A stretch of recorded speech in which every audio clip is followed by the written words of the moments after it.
Think about the last time you tilted at the table, not the hand that you lost, but the moment after that, the hand that came next.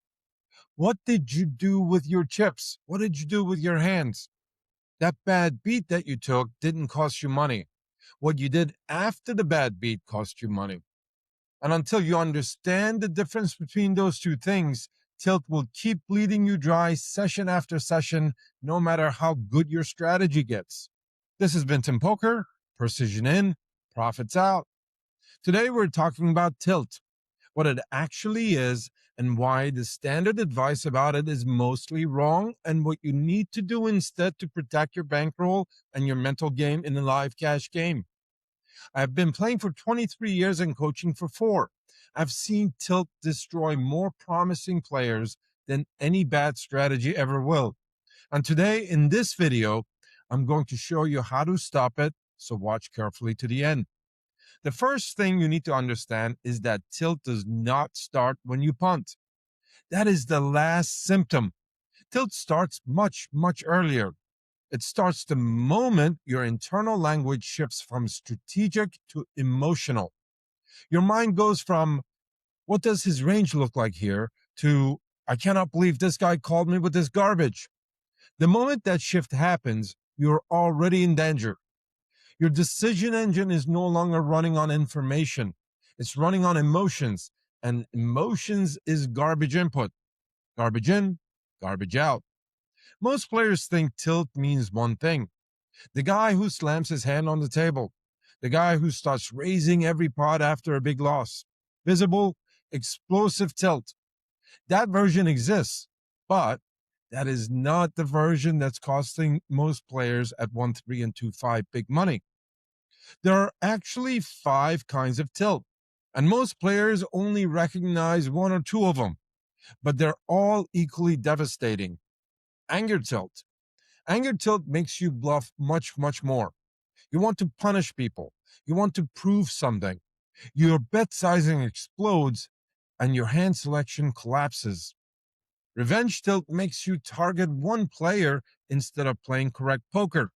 You stop reading the whole table and you start waging a war against that one person. And that one person is usually not even the most profitable player to attack. Entitlement tilt is even more dangerous because it's quieter. This is when you believe you deserve to win because you play well. You feel cheated when variance doesn't reward your good decisions in the short run.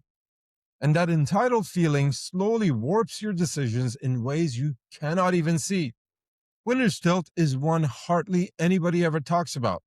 You drag in a huge pot, you feel invincible, and you start splashing around. You stop thinking. Winning can reinforce bad play. I've seen people go from a great session to a disaster session in 45 minutes because they let confidence replace discipline after winning a big pot. And then there is fear tilt, passive tilt. A player just got stacked. He goes immediately quiet and he stops rebetting, starts checking back top pair because he's afraid to lose a big pot. Hardly anyone talks about this one because it doesn't look dramatic. But fear tilt bleeds money for hours and hours and goes completely undetected because the player thinks he's being disciplined when he's actually being gutted. Know which kind of tilt hits you because each one requires a different fix. Before we go on, if you're getting value from this video, give it a like and share it with someone else who's also serious about becoming a crusher just like you. Your support helps this channel grow and it means the world to me. Also, don't forget to share your thoughts and questions in the comments below as I read them all. And don't forget to subscribe to the channel so you won't miss any future episodes. Now back to tilt, and the most important thing I need you to understand about how to actually stop it. Here's where I'm going to flip everything you've ever been told about tilt. The standard advice says, stay calm, breathe, meditate, become some sort of a Zen master who feels nothing. I'm here to tell you that that is the wrong approach. And chasing that approach, chasing that goal is going to make your problems even bigger and worse, not better. You are supposed to feel things. If you get it all in with aces against kings for a $1,200 pot and you lose, you're supposed to feel something. You're just a human being, not a piece of software. Trying to suppress feelings doesn't work. It creates a second layer of frustration. Now you're not just angry about the bad beat, you're also angry because you're angry. That's a waste of energy you can't afford at the tables. The goal is not emotional peace. The goal is emotional containment. And there's a massive difference between those two. Containment means you feel emotions, but you don't let it affect your betting and your play. You can be furious and still fold. You can be disciplined and still fire the right value bets. You can be steaming and still execute the game properly. Professionals are not emotionless robots. They're disciplined despite emotions. That distinction is the difference between tilting and emotional control. So let me give you the actual path forward, not philosophy, but an actual path and a protocol. Before you sit down, use 5 minutes. Remind yourself of a few things. Bad beats are guaranteed. Your job is decision quality, not outcomes. You're not allowed to chase losses tonight. Your goal for the session is not to win a specific amount of dollars. Your goal is to make disciplined decisions for 4 hours or however long you're going to play. The money is the result. The process is the weapon. Inside the session, you need circuit breakers, pre-planned actions that you execute the moment you feel tilt appearing. If you take a brutal beat, stand up, walk away from the table for 2 or 3 minutes, get some water, use the bathroom, or even better yet, pull out the Vinton Poker Coaching AI and run the hand through it and get some real-time advice away from the table. Just talking through it with a coach, an AI coach trained on my strategy, my book, my course, my data in this case, will give you great feedback that is invaluable to your game and mental state, especially because it's free and it's always available in your pocket. Get your hands on it today. The link is in the description below. But at least make sure you take a break. It doesn't really matter what you do. What matters is that you physically break the emotional momentum before it builds into something you can't stop. Emotional momentum is like a car rolling down a hill. Stopping it at 2 miles an hour is easy. Stopping it at 40 miles an hour is very hard, and it most likely is going to run over you and kill you. You also need an ejection seat, a hard stop rule you commit to before every session. For most 1, 3, and 2, 5 players, something like this works really well. If I lose 3 buy-ins, I leave. Or even better, if I have recognized that I've made 2 emotionally driven decisions, I leave. Walking away when you're mentally compromised is not chickening out. Staying while you're mentally compromised is amateur hour and a huge leak. There's always another game tomorrow, and a session you do not play now when you're tilted is a loss you don't take. Now, here's the deepest idea in this video, and it's one that most people miss. Tilt is not actually an emotional problem. It's an identity problem. Every tilt state you've ever experienced started with the story you were telling yourself about what should be happening. I deserve to win because I played well. That player shouldn't have called. This always happens to me. Under all that, there is one hidden belief that is destroying your mental game. The belief that poker is supposed to reward you immediately for making correct decisions. Guess what? It's not. Poker rewards you across thousands of hours and thousands of hands.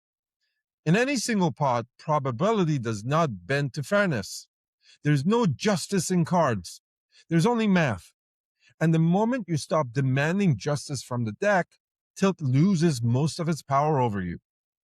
Think about it like this. Suppose you get it all in with aces pre-flop against kings for $600 and the kings crack you. The recreational player sees that and thinks, I just lost $600. The professional sees the same hand and thinks, I put in $600 in a spot where I had roughly an 800% edge. That is an outstanding investment. Those are two completely different interpretations of the same exact event. One produces pain, the other one produces clarity. The best players I've ever watched are not the ones who feel nothing. They're the ones who interpret events differently. They don't think about results. They think about quality of decisions, and they obsess over execution because execution is the only thing that actually is under their control. There is one question you can ask yourself after every emotionally charged hand that is going to clarify everything for you. Just one. Did I put money in, good or bad? That's it. Nothing else matters. If you are consistently putting in money good, you're printing. And if you're printing, then bad beats are just a business expense. Variance is the cost of doing business. The players who internalize this are the ones who stop tilting, not because they're incapable of feeling things or they just stop feeling things, but because they stop interpreting variance as a personal attack. If the mental game is costing you money and you want to dig deeper on these issues, I want to invite you to check out my Delusion Killer Masterclass. It's a 292 lesson course built specifically for live cash players at 1-3, 2-5, and even 5-10 or higher who are serious about fixing the leaks that are keeping their bankroll drained. In this course, I've worked with many struggling players who know exactly what happens when they commit to the course and apply the material that they learn to their game. The students in my program who commit to it are massively different players just 3 months later.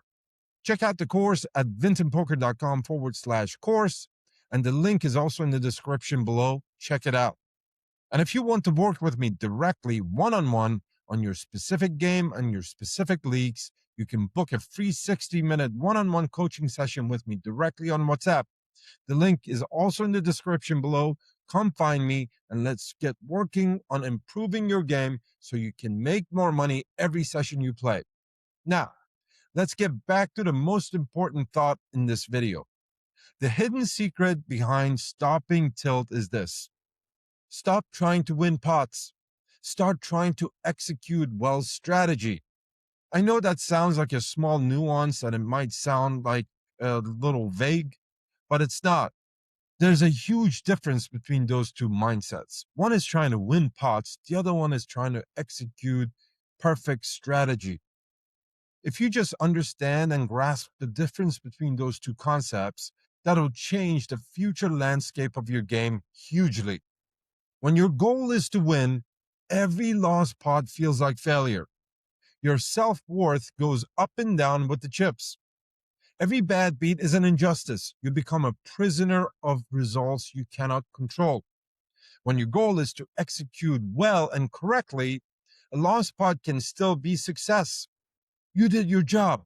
The deck did its job. Those two are two separate things, and they will never be the same thing no matter how long you play or how hard you try. Professionals don't judge themselves by session results. They think in thousands of hours. They think like investors. Warren Buffett doesn't panic because one stock drops. He thinks in decades. Poker equivalent is thinking in hundreds of sessions.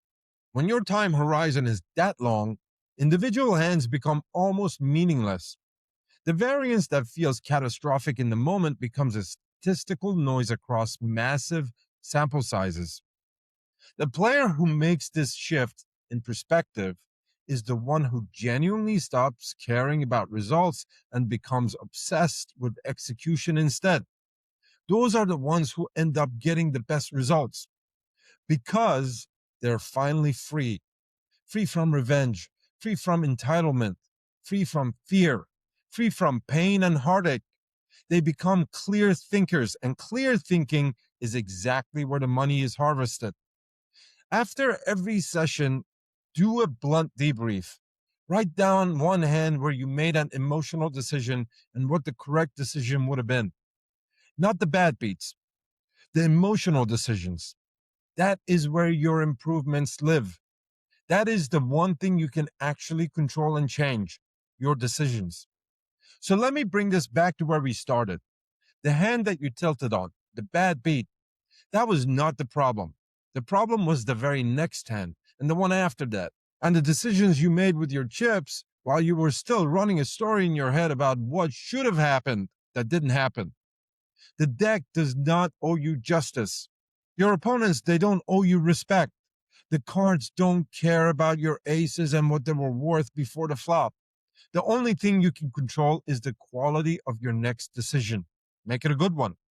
If you want to keep improving your game and continue learning and become a crusher, watch this next video. As always, I'm your friend Vinton. GG.